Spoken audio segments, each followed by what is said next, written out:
I'm Ingrid.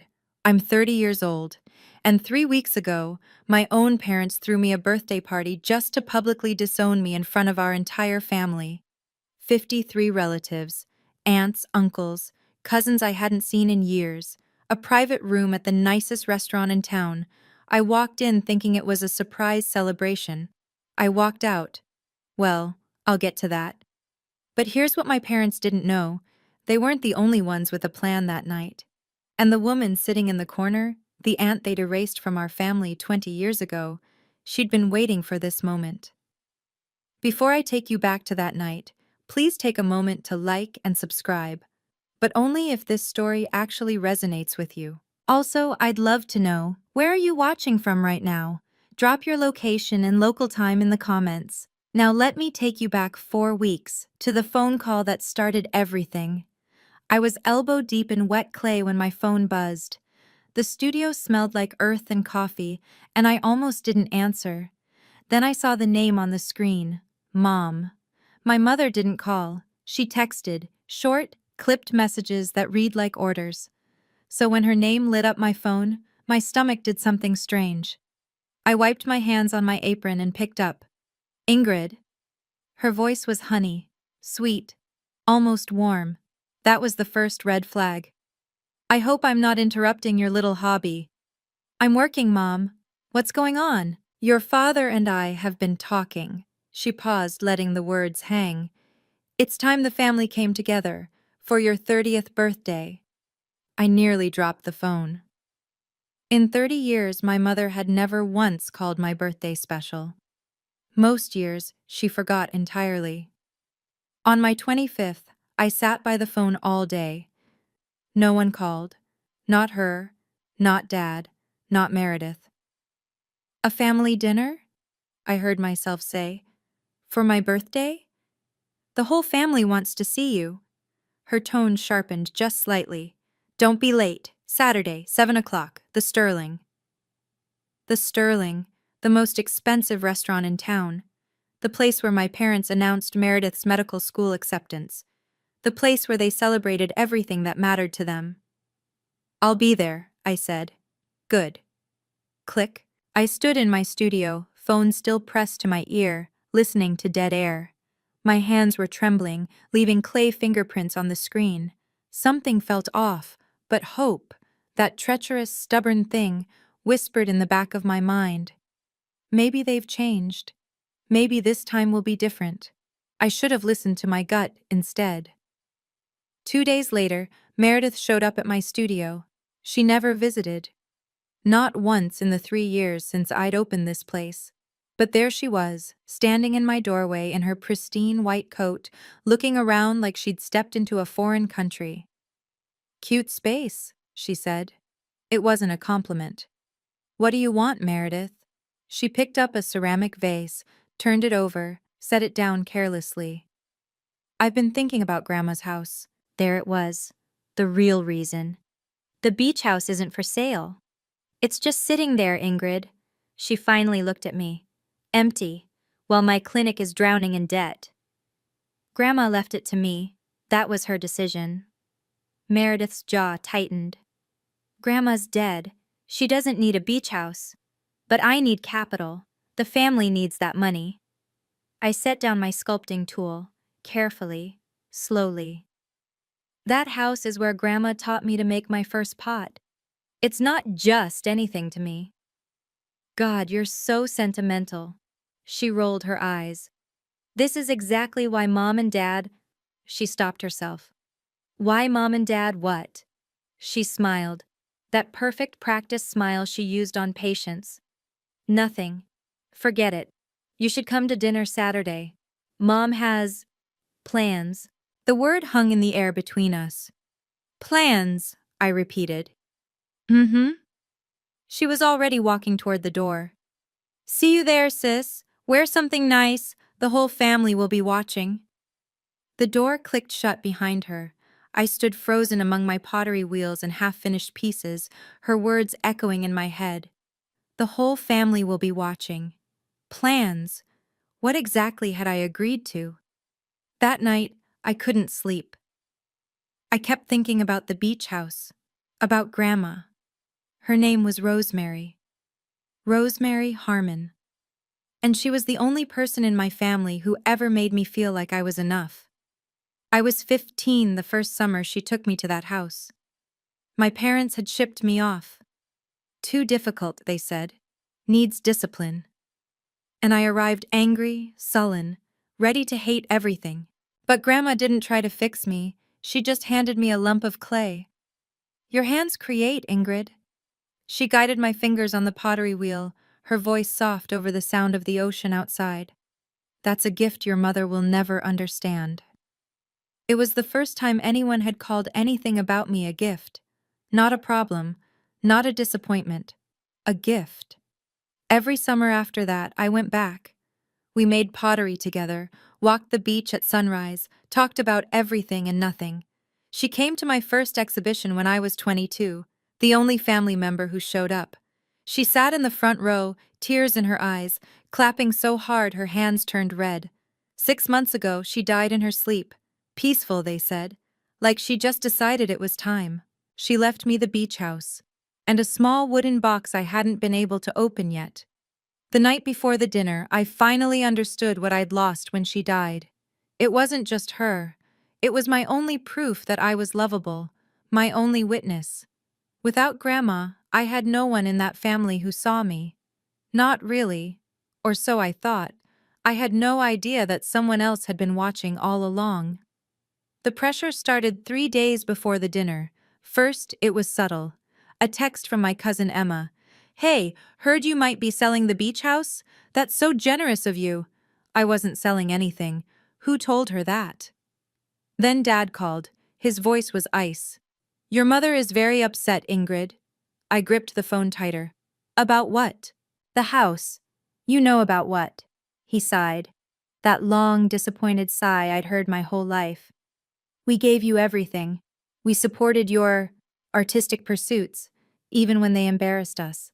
And now, when the family needs you, you refuse to help."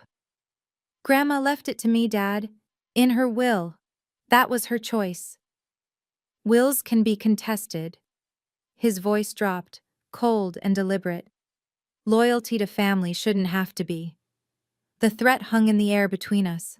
I felt my chest tighten. Was I being selfish? The question had haunted me for weeks. Meredith's clinic was struggling, I knew that much.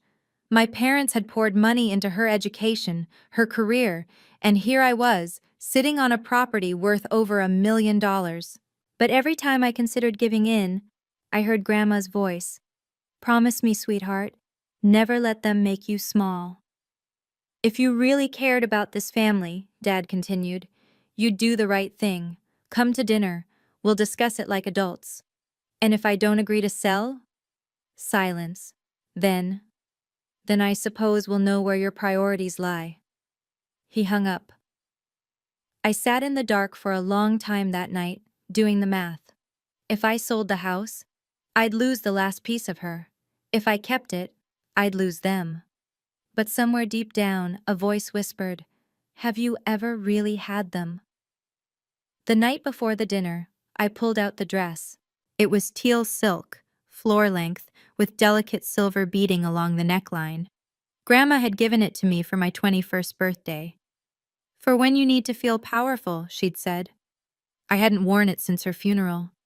I laid it across my bed and stared at it, trying to convince myself that tomorrow would be fine, that my parents genuinely wanted to celebrate me, that Meredith's comment about plans meant nothing. My phone buzzed. Unknown number. The message was short. "Don't go tomorrow. It's not what you think." My heart stopped. I typed back, "Who is this?" 3 dots appeared. Then nothing. When I tried to call, the number was already disconnected. I sat on the edge of my bed, phone in hand, pulse racing. A prank? A wrong number? Or something else? My eyes drifted to the wooden box on my nightstand. Grandma's box. The one I'd been too afraid to open. Slowly, I lifted the lid. Inside was a handwritten letter, folded neatly, and beneath it an old photograph. 2 young women standing arm in arm, laughing. One was clearly my mother, decades younger. The other, I didn't recognize. I unfolded the letter. Grandma's handwriting. Shaky, but legible. My dearest Ingrid. I couldn't read it. Not yet. If I read it tonight, I'd lose whatever courage I had left. I needed to believe, just for one more day, that my parents might actually love me. I tucked the letter into my purse, just in case. Then I hung the teal dress on my door and tried to sleep. Tomorrow, everything would change. I just didn't know how much. The Sterling looked different at night. Crystal chandeliers, white tablecloths, the kind of quiet that costs money. I'd only been here twice before, both times for Meredith. The hostess smiled when I gave my name. Ah, yes, the Spencer party. Right this way. She led me down a corridor lined with oil paintings, past the main dining room, through a set of heavy oak doors. Your private room, she said, and opened them. 53 faces turned to look at me. I froze in the doorway. Aunts, uncles, cousins I hadn't seen since childhood. Great-aunts I'd forgotten existed. Second cousins I couldn't name. They filled a massive U-shaped table that dominated the room, all of them dressed in their Sunday best, all of them staring. My heart hammered. This was a surprise party. It had to be. All these people gathered for me. But there were no balloons, no streamers, no cake. No one shouted happy birthday. Just silence. And staring. I spotted my parents at the head of the table. Mom wore pearls. Dad wore his surgeon's face, blank, clinical. Meredith sat beside them, unable to meet my eyes. And in the center of the U, directly facing the entrance, was a single, empty chair. For me. I walked toward it slowly, heels clicking on marble, feeling every gaze like a physical weight. The room was too quiet, too still, like a courtroom before the verdict. A microphone stand stood at the head of the table, next to my father's seat. That's when I noticed her. A woman in the far corner, gray-streaked hair, watching me with an expression I couldn't read. She looked familiar somehow, and worried. My mother was smiling, that smile she wore when she was about to win. Ingrid, she gestured to the empty chair. Sit, we've been waiting. I had barely sat down when my father stood up. He picked up a champagne glass and a silver spoon. Tap, tap, tap. The room fell silent, though it was already silent. Every eye shifted from me to him. Thank you all for coming tonight. His voice carried like he was addressing a surgical theater. We've gathered here for a family matter. Not to celebrate Ingrid, not for my daughter's birthday, a family matter. My stomach turned to ice. As many of you know, he continued, our daughter Ingrid has made choices that have concerned us. She abandoned her education. She refused to pursue a respectable career. She's lived in ways that don't reflect our family's values. Murmurs rippled through the room. I heard someone whisper, always knew she was trouble. My father's eyes found mine, cold, final. Victoria and I have tried everything, patience, support, guidance, but Ingrid refuses to change. She refuses to honor her family. My mother dabbed at her eyes with a handkerchief, the performance of a lifetime. Therefore, my father said, as of tonight, we are making a formal announcement. He paused. The room held its breath. Ingrid Spencer is no longer a member of this family. The words hit me like a physical blow. Gasps scattered through the crowd. Cousin Linda covered her mouth. Uncle George shook his head slowly. Is this really happening? Someone whispered.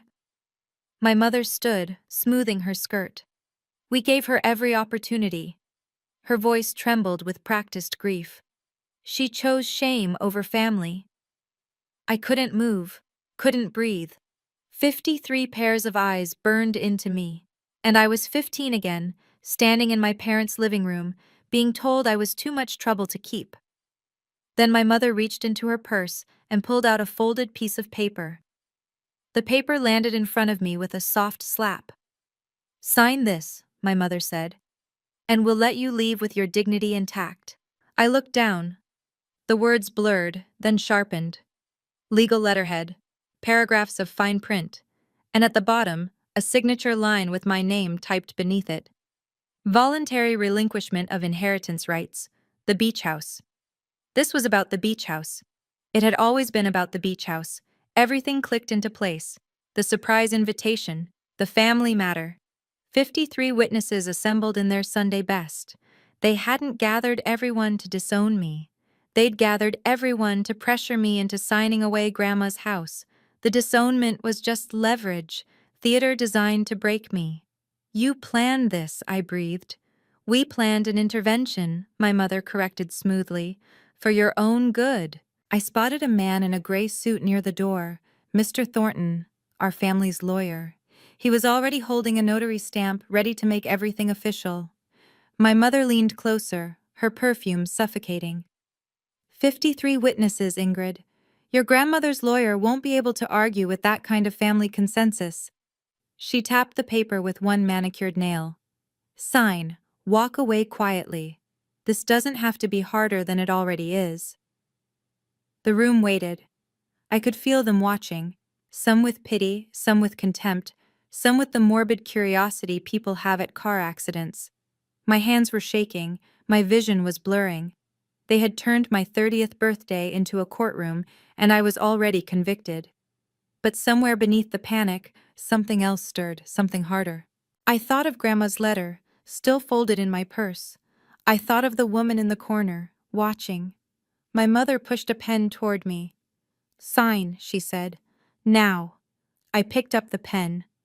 I know. Right now, you're probably as angry as I was in that moment. The pen in my hand. 53 people watching. My own mother's eyes drilling into me like I was a problem to be solved. If you've ever been treated like a tool instead of a person by your own family, type "I understand" in the comments. And if you want to know what happened next, drop a like so I know you're still here with me. Now, back to that restaurant. The pen hovered over the paper. My hand wouldn't move. Sign it, my mother's eyes commanded. End this. But something made me look up. Not at her, not at my father, at the room. 53 faces stared back at me. Most of them I barely knew.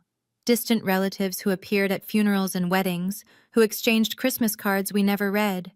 They'd been summoned here as witnesses, as weapons. And then I saw her again. The woman in the corner, gray-streaked hair pulled back simply. A plain black dress that didn't try to impress anyone. She sat apart from the others, near the back, half hidden by a potted palm. She wasn't looking at me with contempt or pity like the others. She was looking at me like she was trying to send a message. Stay calm. Wait. I noticed her hands resting on a leather bag in her lap, a bag that looked fuller than it should be, stuffed with something. Papers, maybe. Or something else entirely. My mother noticed me staring. Her head turned sharply toward the corner, and for the first time that night, I saw something flicker across her face. Fear. It was gone in an instant, smoothed over with practiced control. But I saw it. Ingrid.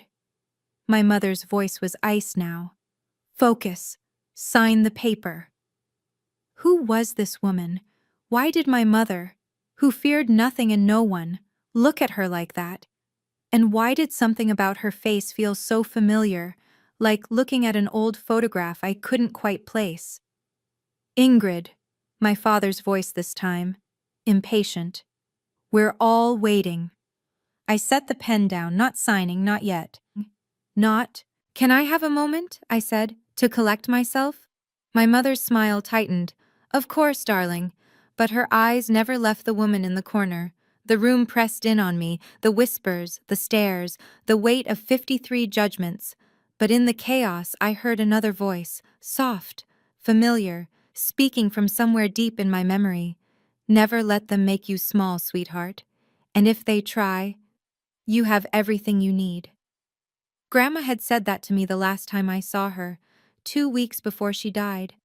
She'd held my hands in hers, so thin by then, so fragile, and looked at me with eyes that still burned bright. I left you more than a house, Ingrid. Her voice had been barely a whisper, but fierce. I left you the truth.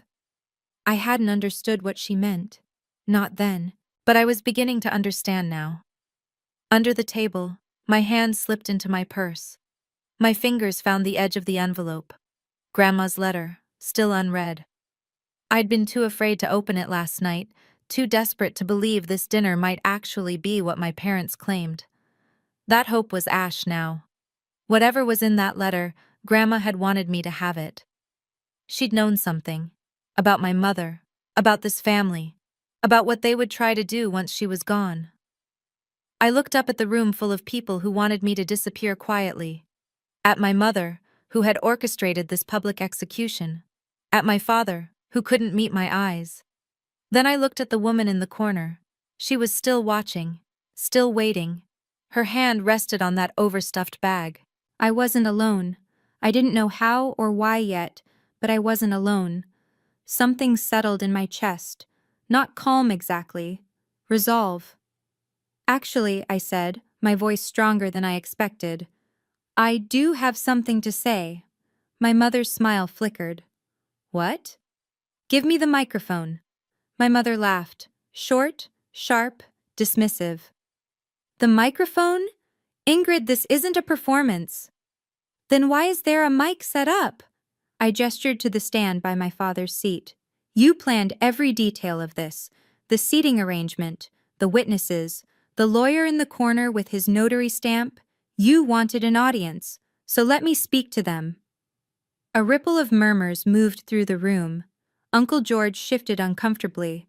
Cousin Linda exchanged glances with her husband. My mother's eyes narrowed. This wasn't the script she'd written.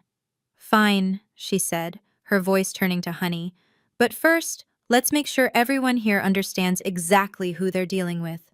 She straightened her spine, addressing the room like a prosecutor delivering closing arguments. My daughter had every opportunity. We offered to pay for medical school. She refused. We offered her a position at the family practice. She chose to play with clay instead. Someone snickered. I couldn't tell who. Her first gallery show? My mother's voice dripped with pity. 3 people attended. 3. One of them was a homeless man looking for free wine. Heat rushed to my face. That show had been 8 years ago. I'd cried for a week afterward, and she'd saved it, weaponized my lowest moment to use against me now. And when she was 23, my mother continued, her voice rising, desperate and broke. Do you know what she did? She came to us, begging for money. She turned to face me, triumph in her eyes. She's always been the weak one, emotional, unstable.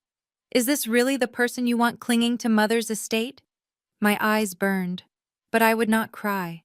Not here. Not for her. Are you done? I asked quietly. My mother smiled. Sweetheart, I'm just getting started. She had no idea. So was I. That's when Meredith stood up. My little sister. The golden child. The one who got everything I was denied. The praise, the support, the belief that she could be something. She pressed her hand to her heart, wearing an expression of exquisite sorrow. I tried, you know. I really tried with her. The room turned to watch her performance. I visited her studio last week. Meredith's voice trembled beautifully. I asked if we could talk about Grandma's house, find a compromise, and do you know what she told me? She paused. Perfect timing. She'd learned it from our mother. She said Grandma's house means more to her than her own family. Gasps scattered through the room. Someone clicked their tongue in disapproval. That's not what I said, I interjected. It's what you meant. Meredith's eyes met mine, cold, triumphant. You've always cared more about things than people. That's why you're alone. I stared at her, my little sister, who I'd protected from playground bullies, who I'd covered for when she snuck out at 16, who I'd believed was just caught in the middle of our parents' dysfunction. She wasn't caught in the middle. She was part of it. She'd probably helped plan this whole thing. You see? My mother spread her hands. We have no choice. This is an intervention. For her own good, my father added. For everyone's good, Meredith finished. The three of them stood together at the head of the table, a united front, a family without me. Uncle George leaned forward. Maybe you should just sign, Ingrid. Don't make this harder. Aunt Linda nodded. Think about your parents' reputation. The walls were closing in. The room was shrinking. And then my father picked up the pen and held it out to me. Last chance. The pen hovered between us. Black ink, silver barrel. Such a small thing to hold so much weight. Sign it, my mother said, or walk out that door and never speak to any of us again. 53 people held their breath. I could hear the soft clink of ice in water glasses, the distant hum of the restaurant kitchen, someone's watch ticking. I looked at the paper, the legal jargon blurred together, but I understood enough. My signature would give them the house, Grandma's house, the only place I'd ever felt like myself. I looked at my parents. No love in their eyes, no regret, just impatience. They wanted this over. I looked at Meredith. She was biting her lip, trying to look sad. But I knew that look. That was her waiting to win look. And then I looked at the woman in the corner. She gave me the slightest nod. Her hand moved to her bag. Something shifted in my chest. Not hope exactly. Something harder, clearer. I thought, a real family wouldn't do this. I thought, Grandma would never have wanted this. I thought, I've spent 30 years trying to earn their love. What if I stopped? My hand closed around the pen. I felt its weight. My mother smiled. Then I set it down. No. The word fell like a stone into still water. What did you say? My mother whispered. I said no. I pushed back my chair and stood. I'm not signing, but I am going to say something. I reached for the microphone. My father lunged to stop me, but I was faster. You wanted an audience, I said into the mic, my voice ringing through the room. So let me give them a show. And I finally understood what Grandma meant. I had everything I needed. The microphone felt solid in my hand, real, grounding. My mother's face had gone pale. My father was half standing, unsure whether to charge at me or pretend this was all part of the plan. I didn't give them time to decide. Thank you all for coming tonight. My voice was steady, calmer than I felt. I have a few things I'd like to share. Ingrid, my mother started. You had your turn. I met her eyes. Now it's mine. The room shifted. I felt the attention swing toward me, not as the defendant anymore, but as something else. Someone with something to say. 6 months ago, my grandmother, Rosemary Harmon, passed away. Most of you knew her. She was kind, she was generous. She was the only person in this family who ever made me feel like I mattered. A few people nodded. Grandma had been loved. She left me her beach house, not because I asked for it, not because I manipulated her, because she wanted me to have it. Because... My voice caught. I steadied it. Because she knew what would happen once she was gone. I reached into my purse. Before she died, she left me a letter. I was too scared to read it until last night. I pulled out the envelope. But I think it's time you all heard what she had to say. My mother's face went from pale to gray. Ingrid, don't, she said. Not a command this time. Almost a plea. But I was done listening to her. My dearest Ingrid, I began reading. If you're reading this at a family gathering, things have gone exactly as I feared they would. The room went absolutely still, and the woman in the corner stood up. I continued reading, my grandmother's words filling the silent room. Victoria has always seen people as tools to be used. She tried to take this house from me once, 10 years ago. Tried to convince me I was too old to manage my own affairs. When I refused, she stopped visiting. I heard someone gasp. Uncle George's wife, I think. I knew she would try again with you, sweetheart. She'll use guilt. She'll use family. She'll make you feel small and selfish for wanting what's rightfully yours. I looked at my mother. Her hands were gripping the edge of the table so hard her knuckles had gone white. But you are not small. You are not selfish. And this house is not just property. It's proof that someone in this family loved you without condition. My voice wavered. I steadied it. I've left you something else too. Something your mother doesn't know about. If you're reading this in front of witnesses, and knowing Victoria you probably are, look for your Aunt Patricia, my other daughter, the one Victoria erased 20 years ago. The room erupted in whispers. Other daughter? Victoria has a sister? I didn't know. Patricia has been waiting, I continued reading. She has proof of everything Victoria has done. Not just to you, to me, to her, to anyone who got in the way. I lowered the letter and looked at the woman in the corner. She was standing now, a sad smile on her face. My mother had gone completely still, like a deer in headlights. "Hello, Victoria," the woman said, her voice carrying across the room. "It's been 20 years. Did you miss me?" My mother's mouth opened. No sound came out. I had an aunt, and she'd been waiting for this moment for 2 decades. Patricia walked toward the table, and the crowd parted for her like water. She moved with the calm of someone who had rehearsed this moment 1,000 times in her head. Every step measured, every breath controlled. "Mom invited me," she said, addressing the room. "Before she died, she said, 'When Victoria makes her move, be there for Ingrid.' You have no right to be here." My mother found her voice, shrill and cracking. "You were cut off. You're not part of this family." "I was cut off because I threatened to tell the truth."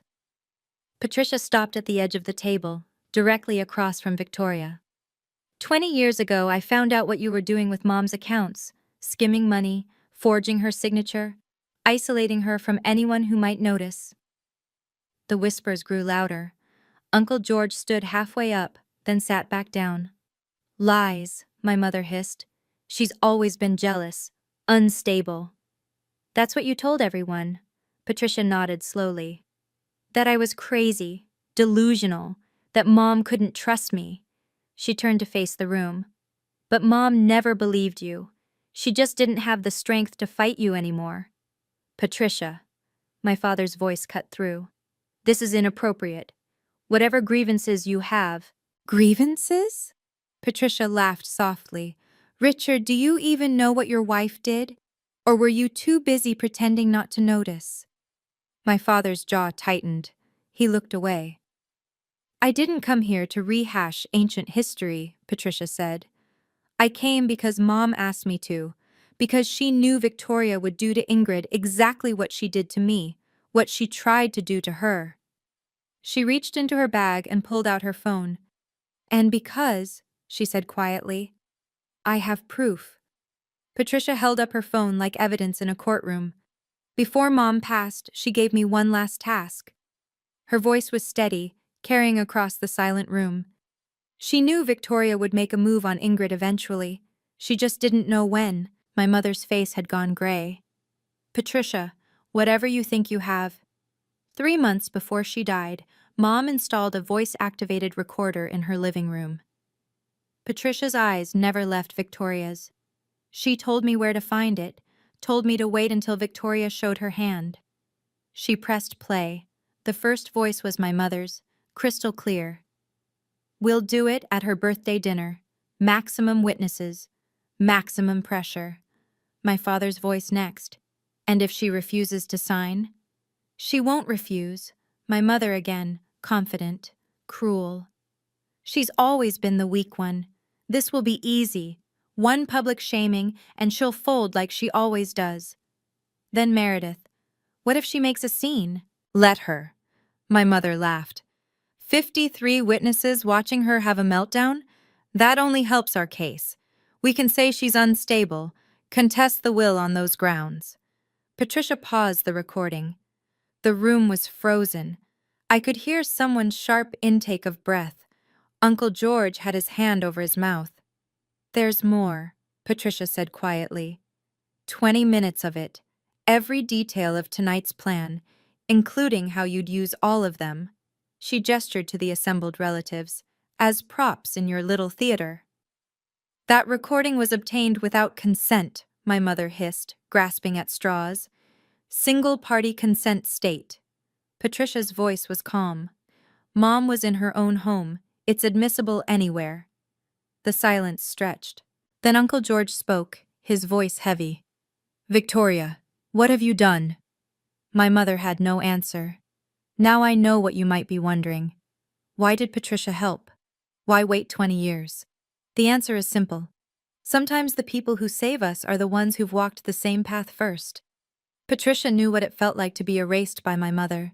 She wasn't about to let it happen again. Have you ever had someone like that in your life? Type yes in the comments if you have. And if you want to see how my mother reacted to being exposed, stay with me. The best part is coming. The room was still reeling when I picked up the microphone again. Not to attack, not to gloat, just to be clear. Mom, Dad.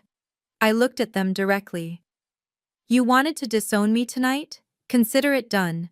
My mother opened her mouth to interrupt. But not on your terms, I continued. On mine. I turned to face the room, all 53 witnesses my parents had so carefully assembled. I will not sign that paper. Not tonight. Not ever. My voice was steady now, steadier than I'd ever heard it. The beach house was left to me by my grandmother, legally and rightfully. Her will was clear. Her intentions were documented. I looked directly at Mr. Thornton, the lawyer still clutching his useless notary stamp in the corner.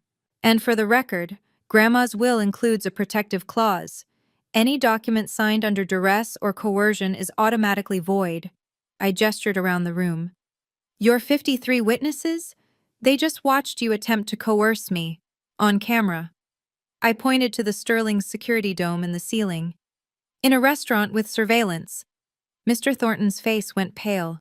He quietly slipped the notary stamp back into his briefcase. That clause also states that any family member who attempts to contest the will through manipulation forfeits their own inheritance from the estate. I let that sink in. Watched my mother's jaw tighten. Watched my father's face drain of color. So by all means, Mom, contest it. See what you have left when you're done. Silence. Absolute silence. And one more thing. I set down the microphone with a soft thunk. I didn't bring shame to this family. I brought inconvenience. There's a difference. I chose to live my life instead of performing in yours. That's not a crime. It's called growing up. I looked at my father. He wouldn't meet my eyes. I looked at Meredith.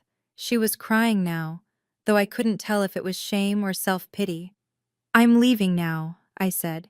Anyone who wants to join me is welcome. I turned toward the door, and I didn't look back. I was 3 steps from the door when my mother lost control.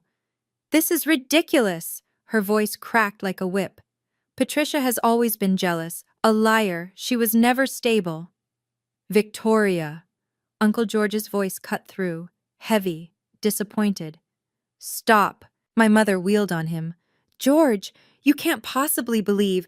We all heard the recording.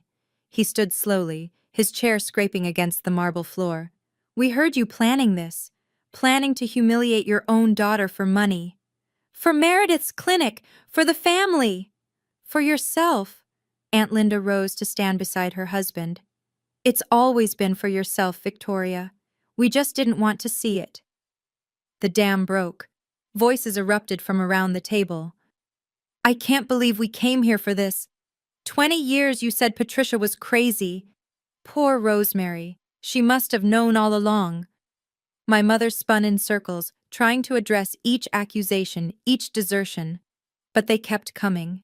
My father remained frozen in his seat, staring at the tablecloth like it held the answers to everything that had gone wrong. He didn't defend her. He didn't defend himself. He just sat there. Meredith had her head in her hands, mascara running down her cheeks. This wasn't supposed to happen, I heard her whisper. This wasn't the plan. The plan failed. Patricia's voice was gentle, almost pitying. They usually do when they're built on cruelty. People were standing now, gathering their coats, heading for the door. "Where are you going?" my mother demanded. "We're not finished." But they were finished. With her. With this. "Ingrid," her voice turned desperate. "Ingrid, wait. We can talk about this." I stopped at the door. "No, Mom," I said quietly. "We really can't." And I walked out. The night air hit my face like a blessing. Cool, clean, free. I stood on the sidewalk outside the Sterling, my heart pounding, my hands still trembling. But I was smiling. I couldn't help it. I was actually smiling. "Ingrid, wait!" I turned. 3 figures were hurrying out the restaurant door. Young faces, worried faces. Emma, Tyler, and Lily, my younger cousins. Emma reached me first, slightly out of breath. "Can we come with you?" I blinked. "What?" "We don't want to stay in there." Tyler jerked his thumb back toward the restaurant. That was insane. What they tried to do to you." Lily nodded vigorously. She was only 19, the youngest of the 3. "My mom always said I should be more like Meredith, but I think—" She hesitated, then squared her shoulders. "I think I'd rather be like you." Something cracked open in my chest. Not pain this time, something warmer. "Are you sure?" I asked. "Your parents—" "Can make their own choices," Emma said firmly, "just like we can make ours." Behind them, I could see more people streaming out of the Sterling. Some got into cars quickly, heads down, wanting to escape the fallout. Others stood in clusters, talking in low, urgent voices. And through the glass doors, I could still see my mother. She was standing alone now, arms wrapped around herself, watching everyone leave. "You'll regret this!" Her voice carried through the door, muffled but audible. "All of you!" Nobody turned around. "Come on," I said to my cousins. "There's a diner 2 blocks from here. I could use some coffee." "And pie," Tyler added. "Definitely pie." We walked away together. 4 of us. A new kind of family. Behind us, the door of the Sterling swung shut. That night, after the diner, after saying goodbye to the cousins, I went home alone. My apartment felt different, smaller somehow, but also safer. I sat on my bed in the dark, still wearing the teal dress, and let myself feel everything I'd been holding back. I cried. Not the pretty kind of crying, the messy, ugly, heaving kind. The kind that comes from years of holding your breath and finally letting go. My phone buzzed constantly. Texts from numbers I didn't recognize. Voicemails I couldn't bring myself to check. I imagined my mother leaving increasingly frantic messages, alternating between rage and false sweetness. I turned the phone off. In the silence, I thought about what I'd lost that night. My parents, my sister, the fantasy that if I just tried hard enough, they would love me. But that fantasy had been hurting me for 30 years. It was time to let it die. I thought about the look on my father's face when the recording played. No shock, no horror, just resignation. He'd known. He'd always known what my mother was capable of. He'd just chosen to look away. I thought about Meredith, crying into her hands. Not for me, for herself, for the money she wasn't going to get, the bailout that wasn't coming. They had never seen me as a daughter or a sister. I was a resource, a problem, a piece on their chessboard just like Grandma said. But not anymore. I picked up Grandma's letter from where I'd dropped it on my nightstand. Read the last lines again. "Don't mourn the family you deserved, sweetheart. Build the one you choose." I folded the letter carefully and held it against my chest. "Okay, Grandma. I will." The fallout came faster than I expected. Emma called me a week later with updates, her voice bright with vindicated glee. "Uncle George and Aunt Linda pulled their investment from Meredith's clinic," she reported. "Said they couldn't trust the family's financial judgment after what they witnessed." I leaned back in my studio chair. "That's significant." "It gets better." Emma was practically giddy. 3 of Mom's friends from church stopped talking to her. Word got out about the birthday intervention. People are calling it that now, like it's a scandal. It was a scandal. My mother had built her entire identity around being the perfect matriarch, respectable, admired, in control. Now everyone knew the truth. "And your dad?" I asked carefully. "Dropped out of the golf club." Emma's voice softened. "He told someone he was taking time to reflect. I think that's code for too embarrassed to show his face." A week after that, Meredith called me. I almost didn't answer. "You ruined everything." Her voice was raw, broken. "My clinic might have to close now." I closed my eyes. "That's not my burden to carry, Meredith. It never was. It's a family burden." "No, it was a Meredith burden that you tried to make mine. There's a difference." Silence on the line. Then, "I can't believe you did this to us." "I didn't do anything to you." I kept my voice steady. "I just refused to let you do it to me." She hung up without another word. I set my phone down and looked around my studio, at the pottery wheels, the half-finished pieces, the life I'd built despite everything they'd said about me, the life I was finally free to live. Patricia and I met for coffee on a rainy Tuesday. She looked different in daylight, softer, less like a secret weapon, and more like what she was, a woman who'd spent 20 years carrying a heavy truth. "I owe you an explanation," she said, wrapping her hands around her mug, "about what happened, why I disappeared." "I'd like that." She took a deep breath.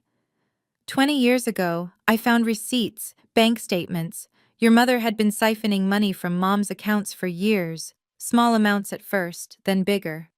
When I confronted her, Patricia paused. She didn't deny it. She just smiled and said, "Who's going to believe you?" I felt sick. And no one did. No one wanted to. Victoria was the successful one, the doctor, the golden child. Patricia laughed bitterly. "Sound familiar?" "Meredith." "History repeating." She nodded. "When I threatened to go to the police, Victoria told everyone I was having a breakdown, paranoid delusions. She even got a family friend, a psychiatrist, to suggest I needed rest. By the time I could defend myself, I was already the crazy sister." "But Grandma knew." "Grandma always knew." Patricia's eyes glistened. "She just didn't have the strength to fight Victoria anymore. So she planned, she waited, she set things up so that when Victoria finally made her move on you, I'd be there." 20 years of waiting, I murmured. "That's a long time." It was. Patricia reached across the table and squeezed my hand. "But you were worth it. Mom thought so. And now I know why." We sat in comfortable silence, rain streaking down the windows. "Your mother doesn't hate you, Ingrid," Patricia finally said. "She fears you, because you're the one thing she couldn't control." I let that truth settle into my bones.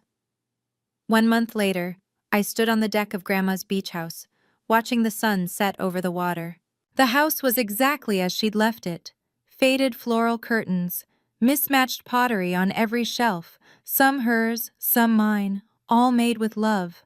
The smell of salt air and old wood and something indefinable that just felt like her. I'd been here 3 times since the dinner.